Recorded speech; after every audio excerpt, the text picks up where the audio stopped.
welcome back everyone. First off, some breaking news on this Three Gorges Dam. Now, the Changjiang Water Resources Commission site no longer shows inflow data, suggesting that it may be censored by the CCP. Now, normally this data gets updated when the site is refreshed. Some Chinese netizens have commented on this, suggesting that again a cover-up may be underway and the situation may be more serious than what they're being told. Now, a Chinese netizen wrote this on Twitter: "Now the water level in Wuhan is already at the edge of flooding. If the output volume exceeds 40,000, referring to the amount of outflow allowed at that dam, Wuhan will be doomed. So the water has to be controlled at 35,000. If the CCP is not able to control the levels of the outflow, the dam itself is at risk, which means that everything downriver from it is at major risk." So many individuals in China are very concerned about this right now. Also, in related news, the floods in China are continuing. They've now reached 26 provinces, including cities. And a couple updates on that. Wuhan, the epicenter of this new coronavirus, is now flooded. And Shanghai, which is a major technology and business hub in China, may be next. Now, on this note, at least 13.74 million people are affected by these floods in China. And also remember, as a bit of context to this, we reported previously that on June 29th, a document from the CCP revealed that authorities, rather than protect the Three Gorges Dam and people downstream from it, asked to start a full flood discharge the day prior.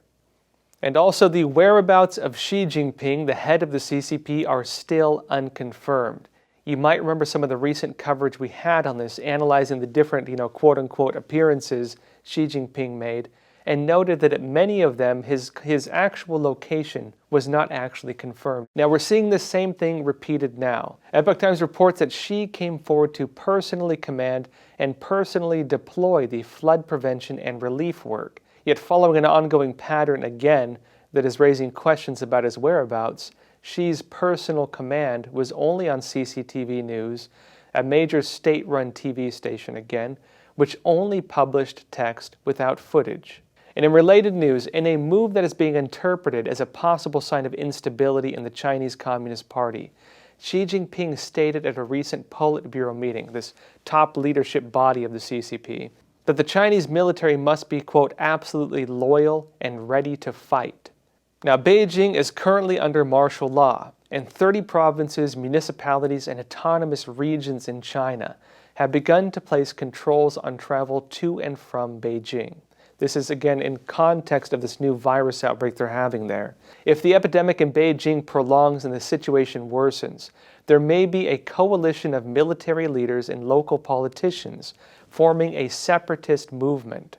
And the old power center at Zhongnanhai may become politically isolated along with the CCP. Now, in Hong Kong, the Chinese Communist Party has passed these national security laws that extends its reach into Hong Kong legally. Protesters risked life in prison to again take to the streets after these laws were passed. Hong Kong police fired tear gas and arrested more than 300 of them, and they were marching against these new laws.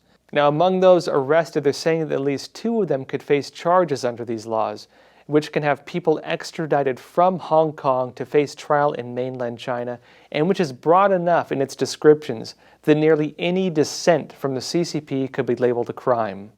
Now, as a bit more reporting on Hong Kong, this is according to South China Morning Post, China is going to put visa restrictions on U.S. individuals over Hong Kong. And it says, quote, any American efforts to undermine introduction of national security law for the city will not succeed, is according to the Chinese Foreign Ministry.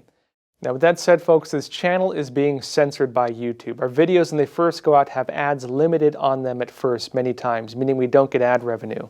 We have to request a manual review with YouTube, and if they do get turned back on, it seems that YouTube restricts the views afterwards as the views suddenly drop if the light turns green on them. Now, with that said, we have launched a Patreon. If you want to support us, you can find the link in the description below. AustraliasNews.com reports, quote, China's destabilization strategies show bold plan to attack democracies from within. And now this describes the CCP's pressure on Australia through various channels, including political influence.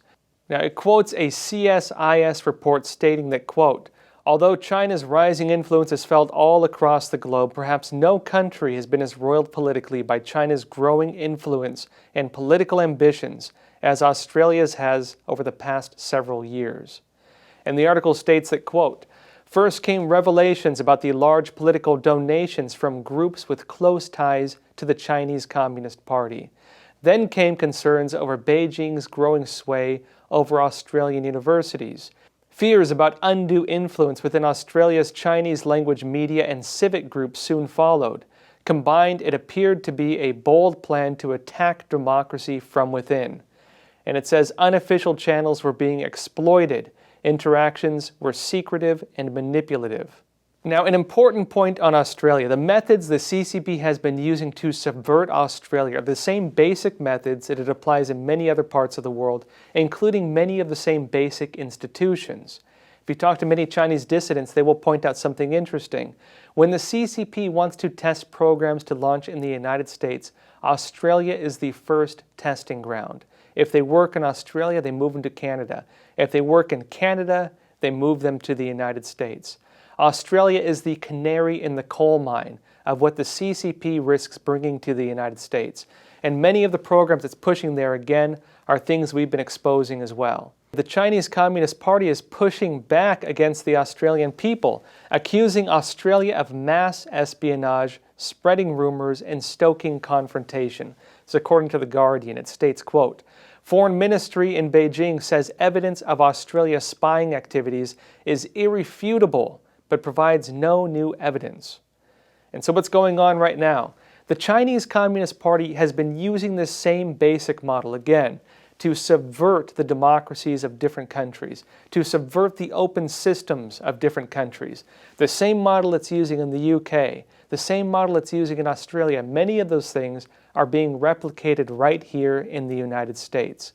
A lot of my work at Epoch Times going back to 2008 has been focused on exposing these things.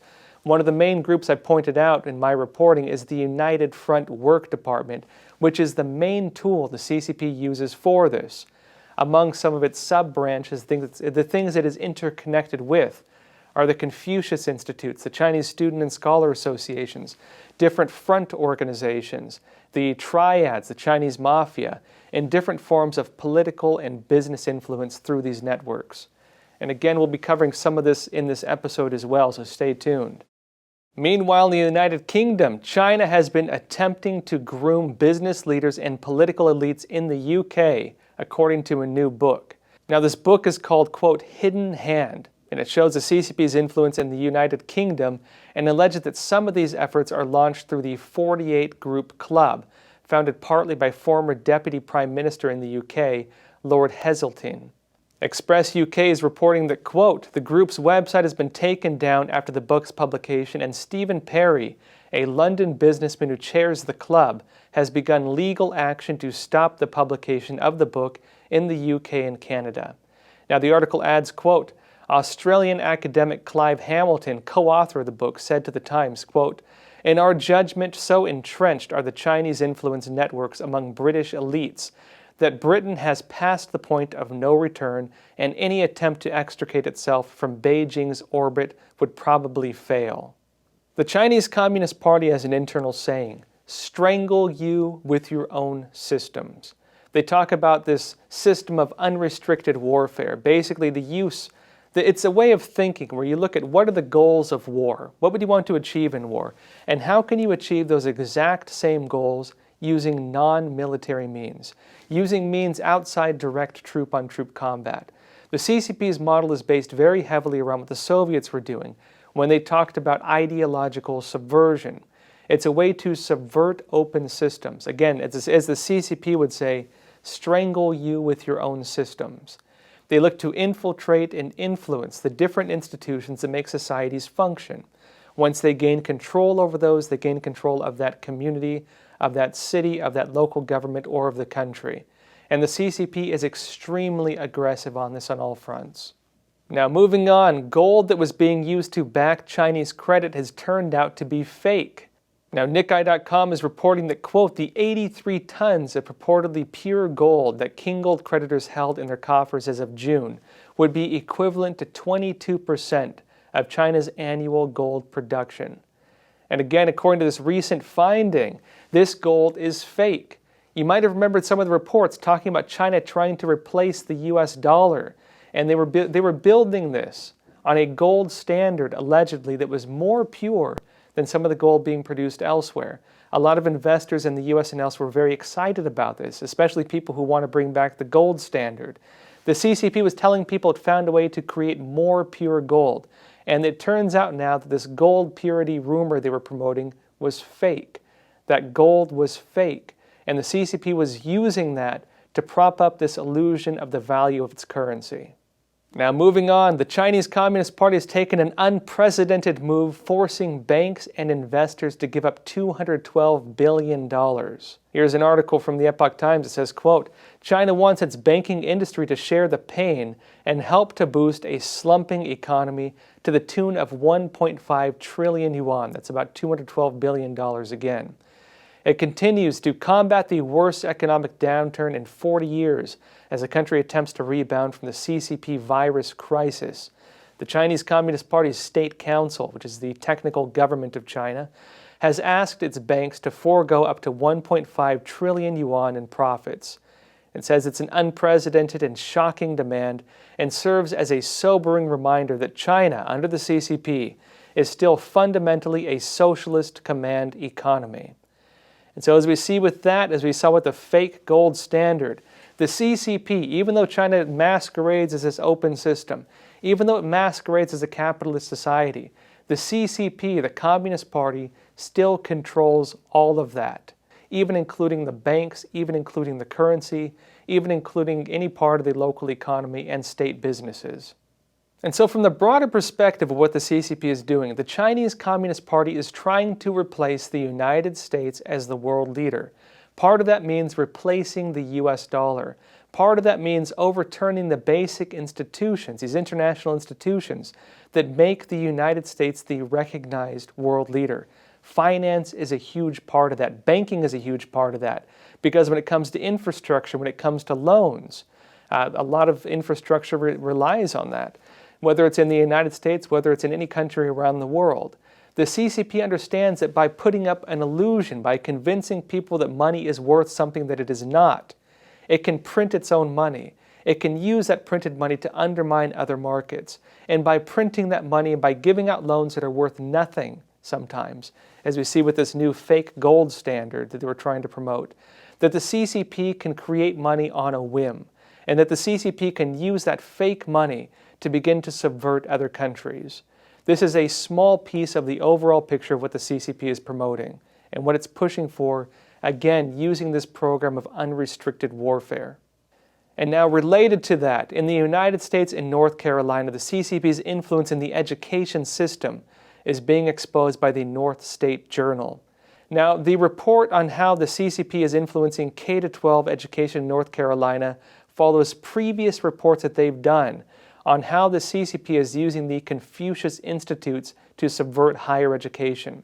It states in the news story that, quote, these Confucius classrooms were not just for higher education, they also spanned into K-12, kindergarten through 12th grade. It says, according to NAS, there are roughly 500 K-12 schools in the United States that partner with Hanban of the Chinese Communist Party and have, quote, Confucius classrooms.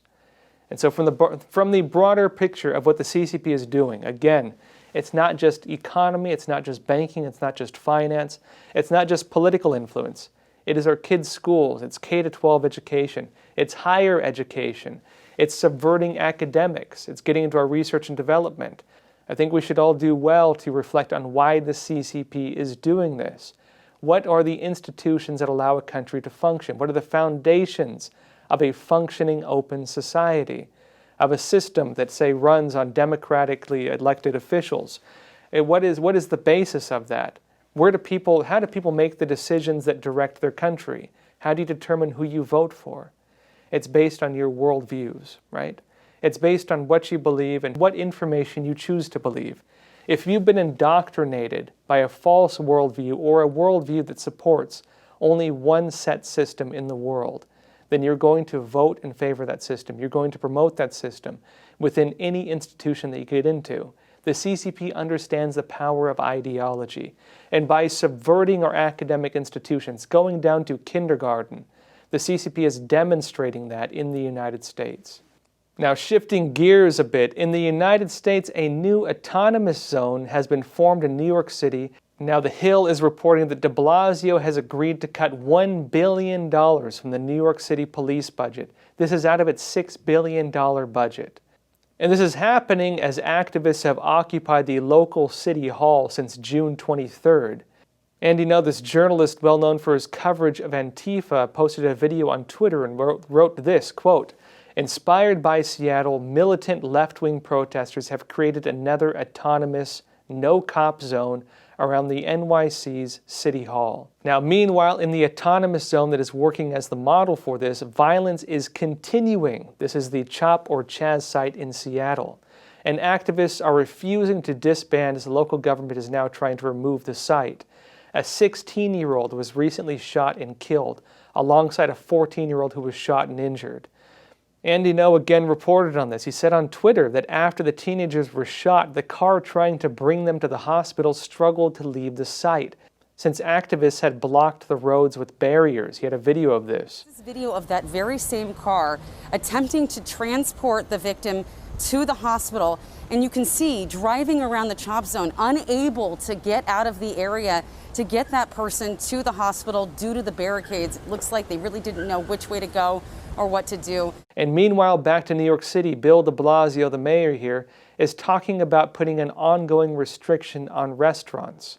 He wrote on Twitter that, quote, "We've seen COVID-19 outbreaks in other states linked to outdoor bars and restaurants. We've come too far in this fight to throw that progress away. We're re-examining plans to restart indoor dining here in NYC." And meanwhile, on the note of these different anti-government protests, anti-police protests, and other forms of protests we're seeing, the Trump administration has formed a new task force to target, quote, "violent anti-government extremists of all persuasions." And in its description, it is using these same methods that are used to fight organized crime and terrorism. Attorney General William Barr issued the memorandum to all heads of department components and United States attorneys, announcing a, quote, "Department of Justice task force on violent anti-government extremists." Now, this letter states this, quote, "We have evidence that anti-government violent extremists, including those who support the Boogaloo," which is the, joke name some individuals have given to the idea of a second American Civil War. He continues, quote, "Those who self-identify as Antifa and others will pose continuing threats of lawlessness. Some of these violent extremists, moreover, may be fortified by foreign entities seeking to sow chaos and disorder in our country." And now, so what does that mean? Foreign entities looking to sow chaos in the United States. This is not just a, investigation into domestic, extremists. And it's also not just an investigation into Antifa. Now, as I noted previously, a lot of media said that Trump was going after Antifa. The real quote was Antifa and similar organizations. And now in this official task force being formed that appears to be carrying out that order that Trump mentioned, where they're looking into these different organizations using the same methods used to investigate organized crime and terrorism. They're going not after just Antifa, but all of these extremist groups, including the Boogaloo, which allegedly some of the right-wing extremists would be part of. Now, the document adds a quote, "The Department of Justice will respond to these violent groups in the same way we respond to other organized crime or terrorist networks, by disrupting their violent activities and ultimately dismantling their capability to threaten rule of law." And it continues stating that the task force, quote, "will develop detailed information about violent anti-government extremist individuals, networks, and movements, and will share that information as appropriate with federal, state, and local law enforcement, especially in places where these extremists pose a threat." Now, Trump has been pushing on this as well. He sent out several tweets of wanted posters of several individuals who allegedly engaged in tearing down statues and vandalizing statues in different parts of the country. And so what's the broader picture here? We've seen these protests pretty much across the entire U.S. and even in other parts of the world. It's not just protests, it's riots, some of them extremely violent. It's also vandalism being carried out, including the tearing down of statues of America's founding fathers. Not just people engaged in slavery, even individuals like statues of Gandhi are being targeted by vandals.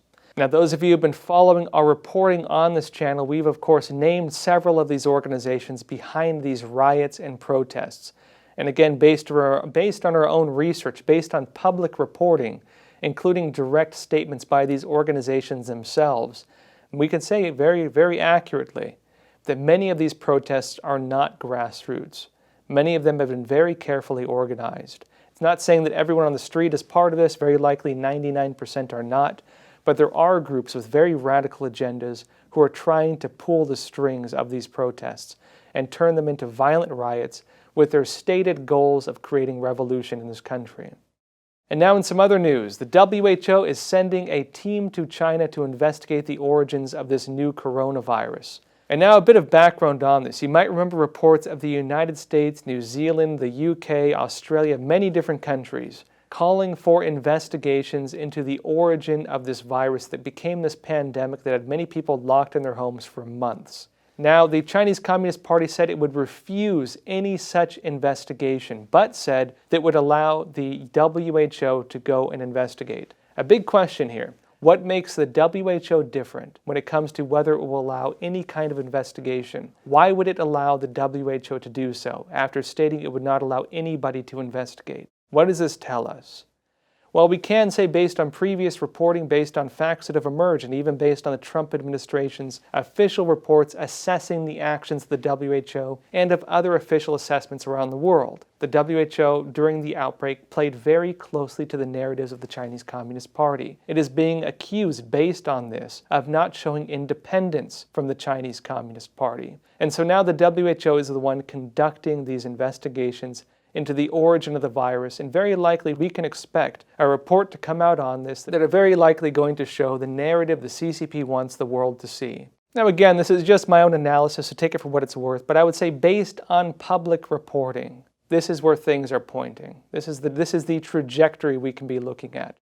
Now, in other news, the Epoch Times is reporting that Pompeo is demanding the Chinese regime and disturbing forced Xinjiang sterilization program. You might have seen stories on this. Stories have come out saying that the Chinese Communist Party has been using birth control on Muslim Uyghurs in China to suppress their population. Now, the Chinese Communist Party has been doing things like this going back decades under, for example, the one-child policy, which wasn't just forced abortion. It was forced murder of infants after they were born in some cases. One of the leading experts on this, Stephen Mosher, was one of the first academics from the United States to be kicked out of China for exposing that. And so here we see the Chinese Communist Party continuing these type of genocidal practices where it is suppressing populations of select groups of individuals based on their beliefs, based on their ethnic background. Now, in some other human rights news, Austria and Belgium are standing up against the Chinese Communist Party's forced organ transplant policies. Epoch Times has a story on this, noting some different governments who are taking a stand and calling it out. And this is happening as the U.S.-China Commission is backing calls for the United Nations to hold the Chinese regime accountable for its human rights abuses. Some background on this, the Chinese Communist Party uses prisoners of conscience as living sources for organ transplants. It is a murder-for-profit campaign. The largest victim of that has been Falun Gong practitioners, but they also target other religious believers in China. Now moving on, India has banned TikTok and dozens of other Chinese apps. And this comes after TikTok and many other applications were caught spying on users' iPhones. Among those apps as well were Weibo and also this very popular game, PlayerUnknown's Battlegrounds of Tencent. Again, these were caught spying on users' iPhones, accessing the clipboard data of these iPhones. And moving on from this, China's influence via WeChat is flying under the radar of most Western democracies. This is according to ZDNet. And in addition to this, NBC News is reporting spyware hidden in Chinese tax software was probably planted by a nation state. This is according to experts at its citing. Now it says here earlier this year, a multinational technology vendor doing business in China was instructed by its Chinese bank to install software to pay local taxes. And it says the tax software was legitimate, but embedded inside it was a nasty surprise, according to a new report by a private security firm. A sophisticated piece of malware that gave attackers complete access to the company's network. Now we've talked before about chip-level spying. The Chinese Communist Party is infamous for this, and many companies, many Chinese tech companies, have been caught doing this on a regular basis. Now that said, folks, again, if you haven't already, please don't forget to like and subscribe. Again, really need your support on this channel. And also, we're going to be broadcasting Monday through Friday, 5 days a week, and also on Sundays, live Q&A for our Patreon supporters. Now that said, folks, please take care of yourselves, stay healthy, stay free.